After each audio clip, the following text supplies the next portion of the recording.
When it happens to you, there is a load of support out there. People like Macmillan, people like Maggie's are absolutely fantastic, but they're unseen until cancer hits you.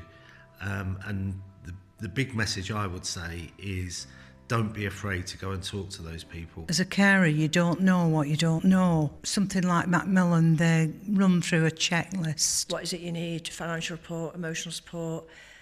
You know, what kind of support do you need? And they can signpost you into different services or support. As a carer, having a Macmillan professional do a prescription, take it to the chemist, so when you finish work, you know you can go to the chemist and you can pick up that prescription that are needed in a very timely way. It's having the knowledge of all these services which may be available.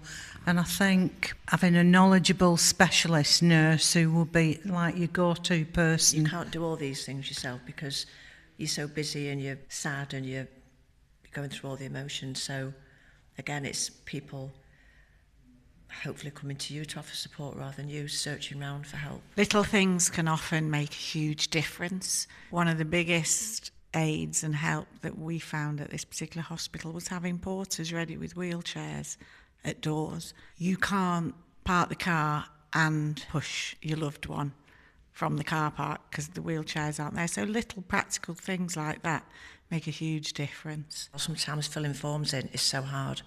The pages and pages and pages of questions, and they shouldn't be that hard. It should be fairly simple and straightforward. Someone's possibly at end of life. They need support, and it shouldn't be so hard to get that help. Often the patient's employer is very supportive financially. I think as a carer, we could expect more from employers supporting full-time carers.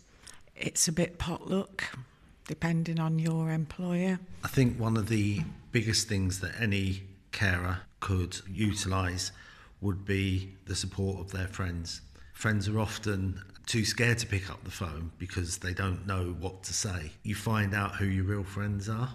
Your real friends will continue to pick up that phone or come round or just show their support in any way. Just by asking them, ask them what they need. They might not need money. They might be okay for money. They might not need a lift somewhere. They might not need cleaning. Ask them what they need.